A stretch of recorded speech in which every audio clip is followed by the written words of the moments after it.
Pedro from A&P-REACTS. I'm here today with Esa to talk about Silver Lake, out May 28th on Nuclear Blast. How's it going? Going good, thank you. Doing interviews now for Silver Lake, but it's fun. I don't have anything else to do. Yeah. You seem very relaxed. For a guy who's releasing his debut solo project, you seem like you have no worries in this world. I think this world has much more worries than mine. but yeah, I don't know. I think all the hard work is done, and now I'm sort of enjoying people's reacts or disreacts. But it's great fun. I like to do interviews and talk with people. So let's go back a little bit to where this whole thing started. At what point did you have the idea, or when did this idea start to marinate within your brain that you wanted to do something solo, that you wanted to have something of your own? I've had this idea back in my head for years. At some point to start, so it would be nice to do a solo album or some sort, but I never had like any clear picture what I'm going to do. And it's been like a distant dream somewhere that someday I will do a solo album. But I never got time. We always been too busy with Amorphis touring or so on. And to be honest, within the last couple of years, I really didn't even thought about that idea. But I've fantasized the idea with my friend, with my producer Nino, who produced the Silver Lake album. Every time we met in the bar, it's typical bar discussion that after a couple of years, like, yeah, we should work together, would be nice. Yeah, we need to do something, like, how many bands are formed in the bar that never existed. That sort of thing. But it really escalated now that last year when all the touring and shows got cancelled.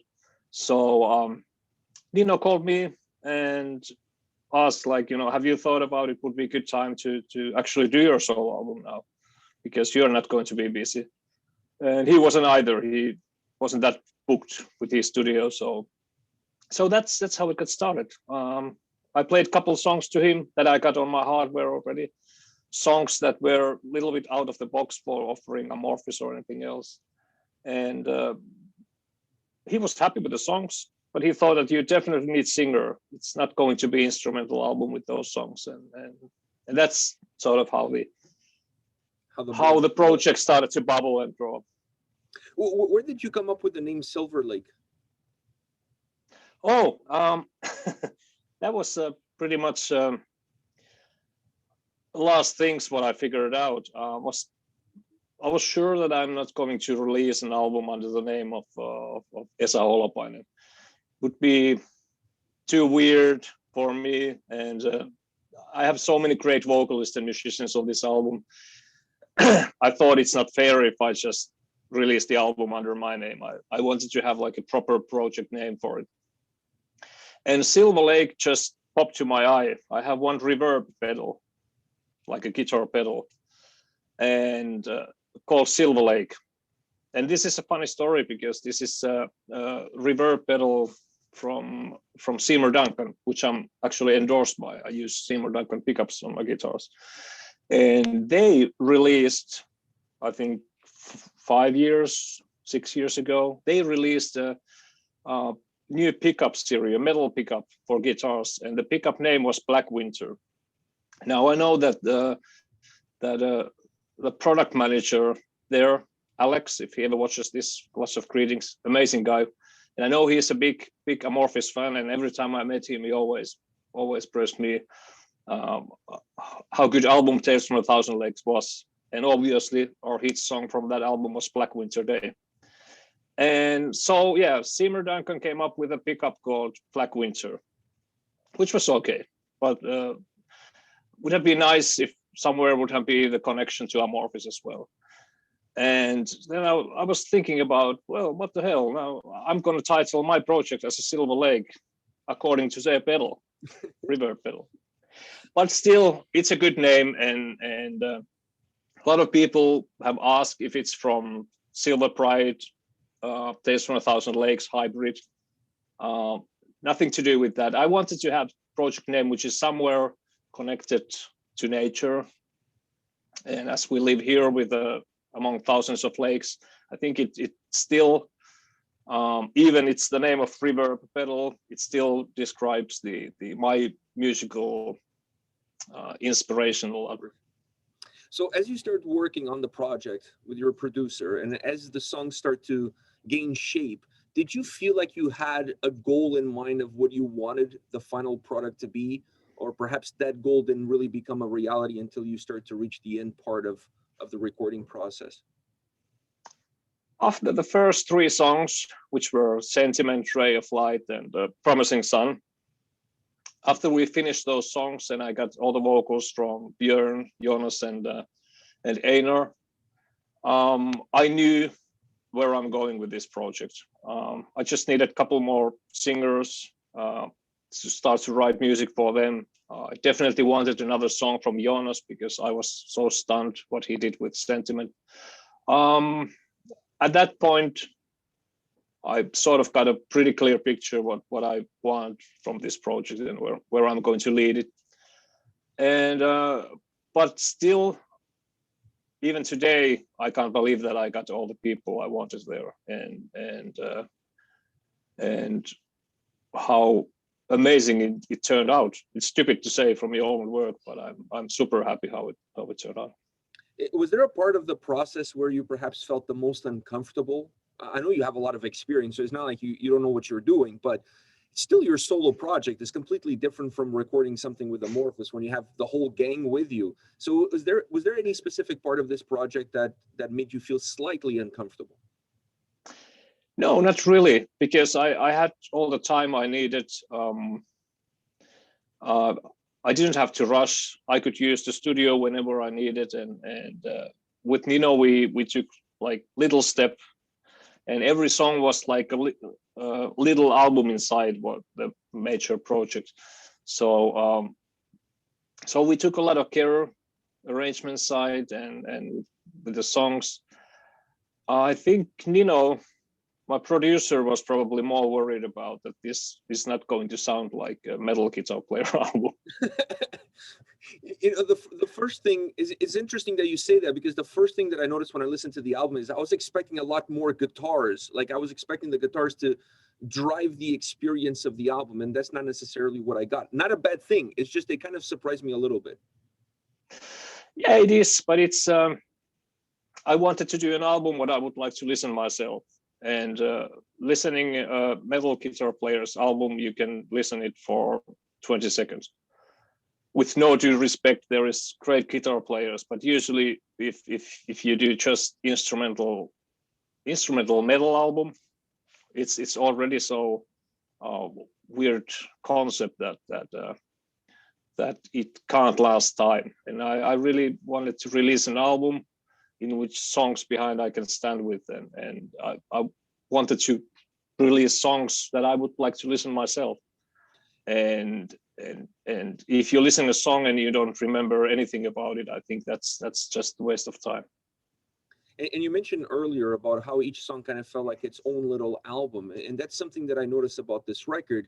At least from my perspective, listening to it, it felt almost like a compilation. It had a strange dynamic from that perspective. It was still really well connected. There's definitely a red line through it. You could follow the path that it takes you on, but each song kind of has its own little room, and then you open the door and you walk into the next room. So you know what I mean? So it kind of has a little bit of that feel. Is that how you see the record overall as well? Absolutely, yes. You know, having all those vocalists and creating songs for them in the terms that it would sound like they are. I didn't want to do like song for Anneke that Anneke doesn't sound like Anneke. I really wanted to bring all the good things what I think about these singers, for example. What do I like them? Like Jonas, I think is best if you listen to Katatonia's acoustic verses or more emotional songs by Katatonia. Well, I guess all of them are, but still, you know what I mean? It's like, I think Jonas is at his best when it comes to like really emotional and acoustic pronouncing. So that was something what I wanted to write for him. And same ideology was with the other singers. And speaking about Storm, for example, that was a song that that was probably, I wasn't struggling, but I was thinking, I couldn't think out anyone to sing that song.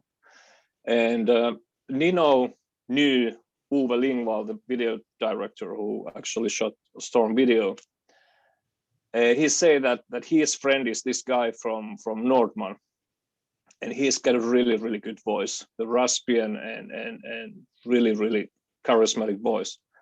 And of course I knew, you know, who he is, and I was just hoping that he would like to sing the song, and he's in this song, and he was actually waiting for some kind of project to going on, because he was also stuck in Stockholm without any shows or doing nothing.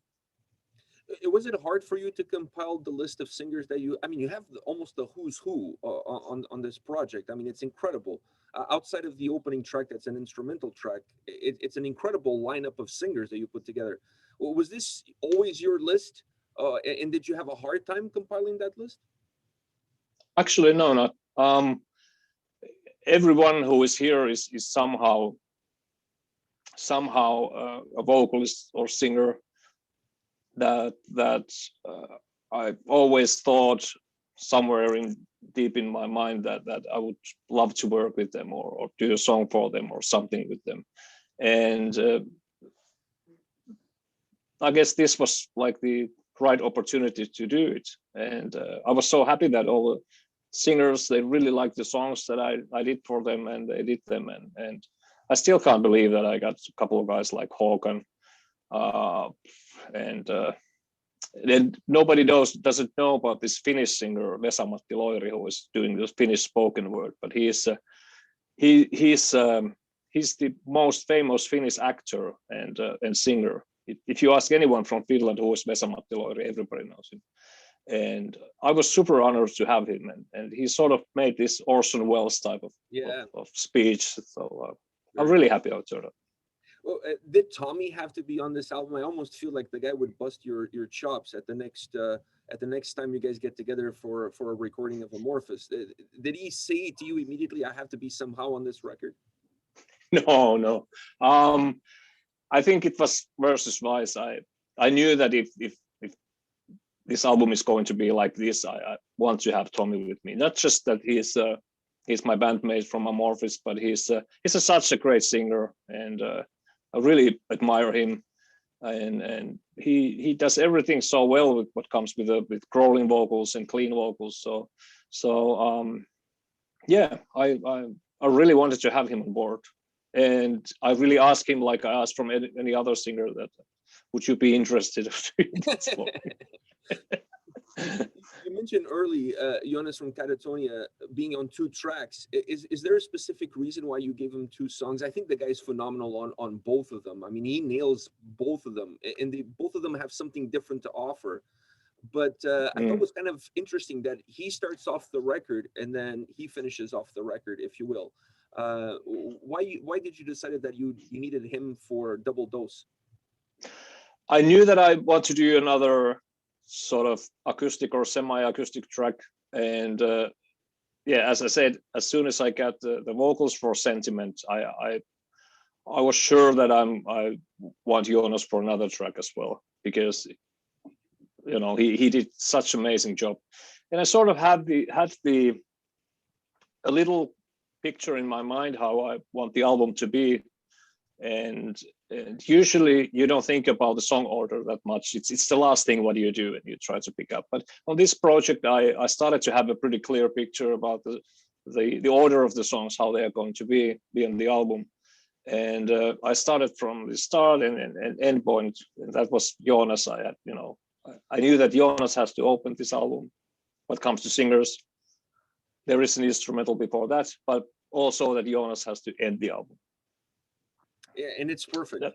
I feel like you created the perfect order. You brought some order to perhaps a little bit of the musical chaos that exists on this record, because I feel like it's an album that pushes people in different directions. And when I was listening to the album, it's normally a thing for fans. They try to label something because it makes it easier for us to let other people know what we're listening to. And when I was listening to this record, while I felt like there was a lot of prog influences in it, I don't necessarily consider it a prog album. To me, it's just a great album, great music.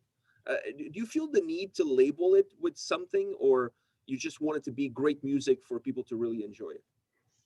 Well, that's what I mostly hope. I don't want to label it anywhere, and it would be too difficult to try to even do that. There is some, of course, metal influences in there on some songs with some singers, and there are pop elements, there are prog elements, there is everything. It's like it's a pretty good musical map inside of me, and what kind of music I love to listen to, and what kind of music I'm inspired of.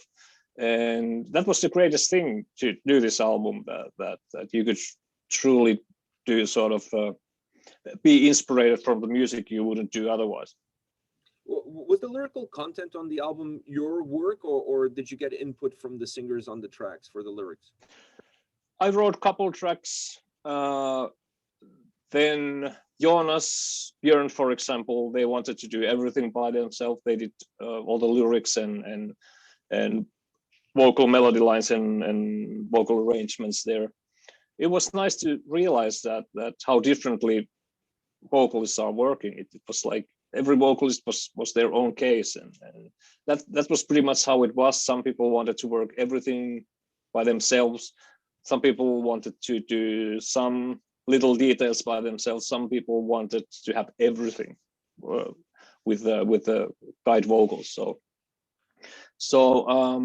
it wasn't a challenge, but it was different. What I got used to, for example, with Amorphous.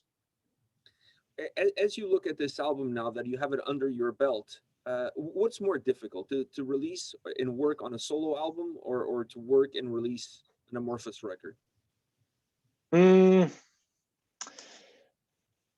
Hard question in a way, because when you start to work with Amorphous album, it's like it's us 6 guys in the band, and it's a teamwork what we do, and it's a great thing, and it's pretty, you know what to expect. We check the songs, we start to work with producers, so it's pretty much, it's very secured, and of course we try to keep our personal levels what comes to songwriting and playing and everything. The songs that are on the album, the level is pretty high, and we don't want to disappoint people by making a bad album or whatever. And so there is a little pressure. A bad album. It's not in Yeah, your but DNA. It's not in your DNA. You can't do it. It's impossible. yeah, but you know, it's a, there's a slightly little pressure that you want to beat the previous album. And as great as Queen of Time was, and what a great feedback we got from that album, it of course it creates a little pressure that you know, how's the next album is going to be like. But it will be good. We are now in the middle of recording process for next Amorphous album, and I could tell it will be super. Then doing your own album, it's like when I started the project, I didn't have any expectations whatsoever. I was willing to release the album by myself if no one would have liked to release it.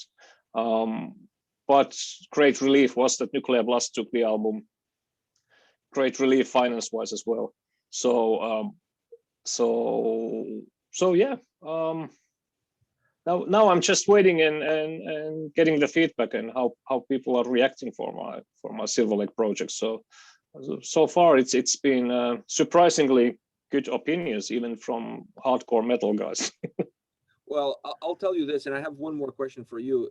This right now, I know we're early in the year, but this is going to be one of the standout albums of 2021. In my mind, there's zero doubt. I've listened to a lot of albums so far this year. This is one of the few that the whole album is staying on my playlist. I just love every single song, and I can't just listen to one and walk away. I actually have to listen to the whole album. I just really love the work that you put here, and that takes me to my last question. Are you going to do another one down the road? Is this something that now the bug is in you and you really enjoyed it and we'll see more of Silver Lake? Absolutely. I'm going to do another album. I don't know when, perhaps when the next plague or pandemic will go. We'll have to. No, but seriously, absolutely. I think it was right time for everyone who participated on this album. Everyone were very creative last year, and I think it can be heard on this album. But definitely, if there's going to be more time at any point, I will start to work with another Silver Lake album. That's for sure. But thank you for your kind words. It's like it warms my heart, because this is absolutely, when you do your solo project, it's of course it's more personal. I had high expectations coming in, because I felt like anything that you touch is going to have that Midas touch and it's going to be good. But I was blown away by how good it is. Like it surpassed even my highest expectations. And I've said this to everybody that I've talked to about this record. This is going to be one of the best albums of the year. I don't have any doubts about it. It's just really strong front to back, musically, vocally, lyrically, the way it's constructed. It's just really strong. Thank you so much. That encourages me to do another album. Absolutely. Well, thank you very much for your time today. I really appreciate it. All the best to you. Thank you, Pedro. Best of luck with the release on May 28th. Go pick Thank it up, you. Silver Lake, May 28th, Nuclear Blast. Esa, thank you very much. Thank you.